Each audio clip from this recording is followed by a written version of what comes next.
누가복음을 계속 읽고 있습니다. 여러분 무슨 느낌을 받고 계십니까?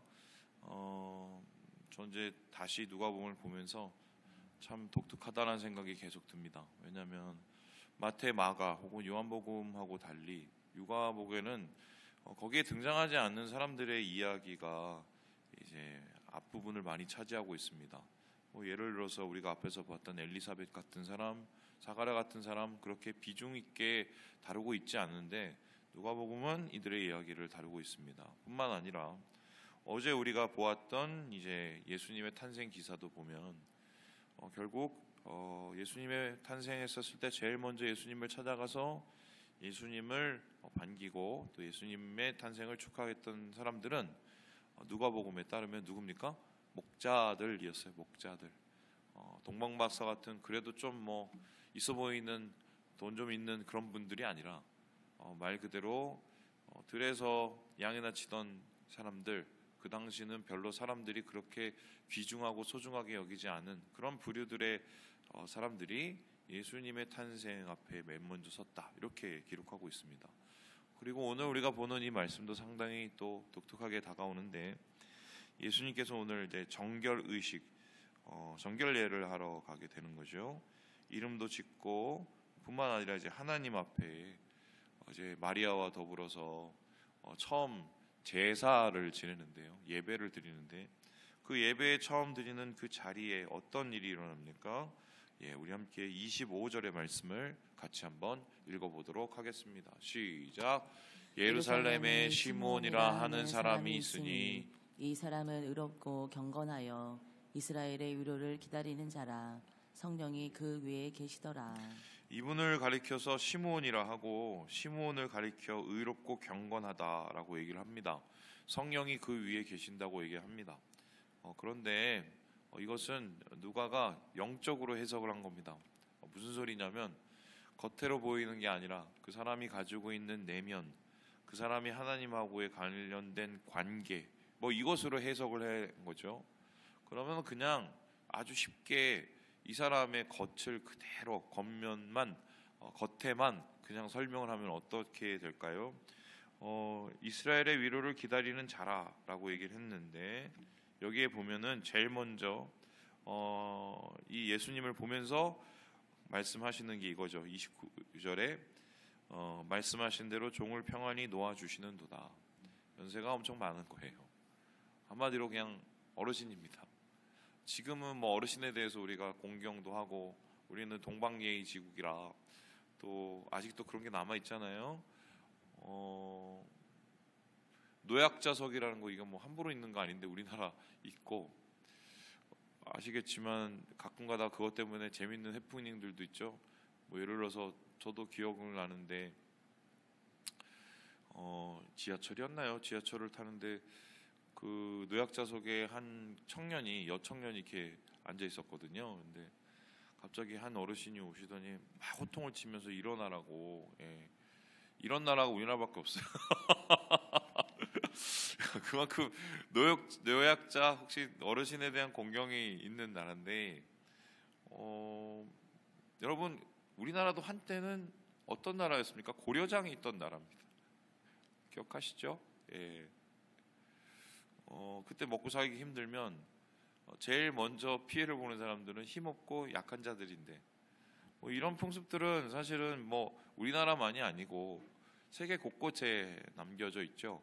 노인의 영향력이 상당히 그렇게 좋지는 않았습니다. 로마 시대 때도 마찬가지고, 로마 시대 때는 힘이 곧 권력이고 권력이 곧 그 사람의 명예인 시대였어요. 그러면 그런 사회에서 성전에서, 그것도 무슨 고위직 혹은 종교적 어떤 지위 이런 게 있는 게 아닌 말 그대로 한 어르신, 여러분 그게 보일까요? 그런 분이 시므온이에요, 솔직히 말씀드리면. 그리고 거기에 더 하나 보탠 분이 또 나오는데요. 우리 함께 36절의 말씀을 같이 한번 읽어보도록 하겠습니다. 시작. 또 아셀지파 바누엘의 딸 안나라 하는 선지자가 있어 나이가 매우 많았더라. 그가 결혼한 후 7해 동안 남편과 함께 살다가. 이분도 나이가 매우 많은 어르신입니다. 그냥 어르신이 아니고 두 가지의 약점이 있는데, 뭐 지금은 약점이 아니지만 지금 조금 약점이네요. 첫 번째는 이분이 여성이었다는 거. 뭐 지금은 이제 우리나라가 여성 인권에 대해서 많이 신경 쓰고 어느 정도 많이 올라오긴 했지만, 우리나라도 한때 여성이 거의 그 짐짝 취급을 받던 시기가 있습니다. 결혼 지참금, 이게 다 뭘 의미하는지 알죠? 우리 한 명을 데려가니 보태줄게, 뭐 이런 거거든요. 한마디로 입을 하나 치우는 거니까요. 그래서 그런 풍습들은 우리나라만 있는 게 아니라 뭐 세계 곳곳에 있죠. 뭐 아직도 재밌는 얘기 기억하는데, 한비아 씨인가요? 옛날에 TV 나와서 그런 얘기 하던데, 아프리카는 그 결혼 지참금을 뭐 양, 뭐 염소 이런 거로 준다면서요. 근데 그 여성의 그 일 잘하는 여성이나 혹은 미모에 따라서 양의 그 크기와 양의 마리 수가 정해진다고, 뭐 그런 얘기를 들었습니다. 참 이게 웃기는 얘기인데 슬프죠. 우풀다고 그러죠. 이런 게 사실 여성의 인권이었고, 2000년으로 돌아가면 그럼 더 말도 안 되는 상황이었는데, 그 여성이고 거기다 어르신, 그리고 이분은 또 어떤 분입니까? 보니까 과부예요. 남편 없는 여인은 정말 그 당시에 사회적 지위로 봤었을 때 최하위에 속한, 그래서 하나님께서 특별히 관심을 가지고 있는 이 세 부류가 고아, 과부, 나그네, 한마디로 아무도 의지할 사람이 없는 사람들이거든요. 어떻게 해도 뭐라고 안 하는 사람들, 그 사람이에요. 물론 지금 누가는 이분을 굉장히 영적으로 해석을 합니다. 성전을 떠나지 아니했다. 우리 37절에 보니까 주야로 금식하며 기도하였다라고 얘기했습니다. 뭐 그렇게 이분에 대해서, 이분이 어떤 삶을 살았고 내면에 어떤 것이 있었고 하나님을 어떻게 신뢰하였고 어떻게 하나님을 신앙하였고, 이런 얘기를 가지고 이분을 풀어내지만, 그냥 겉으로 봤었을 때 사실 정말 죄송한 말씀이지만 하찮은 사람들이죠. 시므온도 마찬가지요, 안나도 마찬가지요, 한나도 마찬가지. 그 하찮은 사람입니다. 어제 봤던 목자들 하찮은 사람들입니다. 그리고 예수님의 탄생을 처음으로 축하했던 엘리사벳, 하찮은, 또 애 못 낳는, 뭐 이런 사람들이 흥미롭게 누가복음 1장과 2장에 가득해요. 그렇다면은 한번 생각을 해봅시다. 예수님이 처음 예배를 드리고 한 성전에는 이런 사람들밖에 없었을까요? 거기에는 분명히 종교 지도자도 있었을 것이고 제사장도 있었을 것이고 예수님을 실제적으로 집례를 해준 사람도 있었을 거란 말입니다. 비둘기를 갖다가 이렇게 올려드릴 때. 그런데 그런 사람들의 기록은 1도 없습니다. 그냥 그 성전을 지키고 있던 한 어르신, 한 과부, 그리고 예수님의 탄생에 찾아온 목자, 아이 못 낳는 여인. 도대체 누가는 이런 사람들을 기록하면서 뭐를 얘기하고 싶었을까? 여기에 대해서 여러 가지 얘기를 할 수가 있겠지만, 저는 이 말에서 거의 다 해결이 된다고 보는데요. 시므온이 이에 대해서 이렇게 얘기를 하지 않습니까? 이스라엘의 위로를 기다리는 자라고 25절에 보니까. 그리고 그 위로를 가서 뭐라고 얘기합니까? 29절에 보니까 평안을 주시는 분이라고 얘기하고, 30절에 보니까 구원을 주시는 분이라고 얘기하고, 32절에 보니 빛이라고 얘기합니다. 빛이라고. 그렇다면 예수님께서는 왜 이 땅에 오셨을까?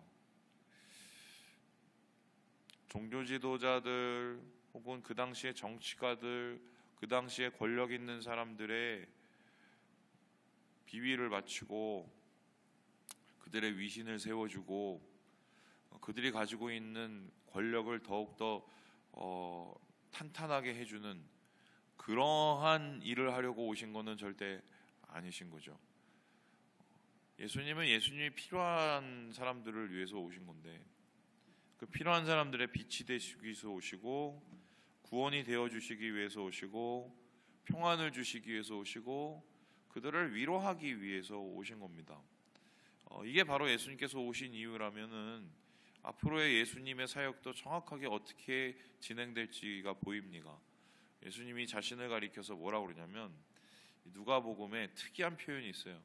예수님이 자신을 의원이라고, 그러니까 한마디로 의사라고 비유를 합니다. 물론 나는 의사야 이렇게 얘기 안 하지만 의사가 필요한 건 병자입니다. 그러면은 병원을 찾아오는 사람들, 의사를 찾아오는 사람들은 멀쩡한 사람이 오는 게 아니라 누가 오죠? 아픈 사람들이 옵니다. 그래서 예수님 주위에는 정말 아픈 사람들이 왔어요. 몸이 아픈 사람, 마음이 아픈 사람, 영적으로 아픈 사람, 결핍된 사람, 이런 사람들이 와서 예수님께 고침을 받았습니다. 예수님이 하셨던 사역 중에 그 병을 고치는 사역, 사람을 고치는 사역이 중요했던 이유가 예수님이 바로 의사하셨기 때문이에요. 힘들고 어렵고 괴로운 사람들에게 하나님의 빛을 보여주고 자유를 주시고 해방케 하시기 위해서 오신 분이 바로 예수님이시기 때문에 예수님께서 자신을 그렇게 가르쳐 이야기를 하고 있는 것입니다. 그래서요, 저는 이렇게 얘기하고 싶은데, 이것은 오늘도 마찬가지라고 생각을 해요. 똑같이 예배당에 나오고, 똑같이 예배를 드리고, 똑같이 주의를 지키고, 마치 예수님 시대에 성전에 왔던 많은 사람들처럼, 근데 똑같은 의식을 하고 똑같은 예식을 해도 모두가 다 은혜를 받는 건 아닙니다. 어떤 사람은 교회에 와서 화내고 돌아가시는 분도 많습니다. 진짜 많아요. 의외로 많아요. 그러면은 뭐가 다를까? 뭐가 잘못된 걸까? 한번 생각을 해보면, 오늘 예수님께서 이 성전에 오실 때 예수님을 기다렸던 이 두 사람, 안나와 이 시므온을 통해서 그 대답을 찾는 거죠. 사모하는 사람이, 필요한 사람이, 기다리는 사람이, 그 사람이 은혜를 받는 사람인 겁니다. 평생을 걸쳐서 하나님의 위로를 기다린 사람, 남편이 없는 수십 년을 버텨내면서 하나님께 기도하면서 그 속량을 기다린 그 여인, 하나님께서는 그런 사람들을 절대로 외면하실 수가 없어요. 주님을 간절히 찾고 주의 은혜를 간절히 구하고 주님의 사랑을 간절히 원하는 그 사람을 어떻게 외면하시겠어요?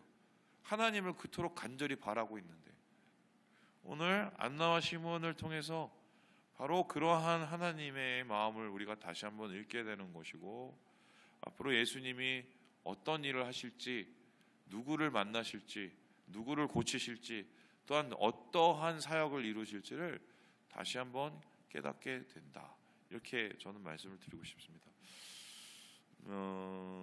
그래서 저는 좀 우리 교회만이라도 그랬으면 좋겠어요. 뭐 이렇게 조직도 중요하고 뭐 여러 가지 뭐 기관도 중요하고 또 여러 가지 절차도 중요하고 다 중요한데 다 은혜 받으려고 하는 겁니다. 그렇죠? 예. 그러면은 우리가 예배 드릴 때 가장 기초적인 거, 예배의 은혜를 받아야 돼요. 성전에 나오면 은혜를 받아야 돼요. 시므온과 우리 안나처럼요. 그러면 어떻게 은혜를 받느냐? 우리한테 질문을 해야 돼요. 나는 정말 주님의 은혜를 기다리는가? 내가 배가 고픈가? 사모하는가? 내가 정말 기대하는가? 이거를 우리 자신에게 정말 질문하고 또 하나님 앞에 다시 나아갈 수 있어야 오늘 예수 그리스도의 탄생이 기쁨이 되고 은혜가 되었던 이 두 어르신들의 이야기가 우리의 얘기가 될 수 있다. 저는 그렇게 생각을 합니다. 말씀을 마칩니다. 우리 사랑하는 여러분, 하나님의 은혜를 사모하시는 오늘 하루 되시고, 그 은혜를 사모하면서 주의 깊은 역사를 경험하시는 우리 모든 형제 자매들 되시길 주님의 이름으로 축원합니다.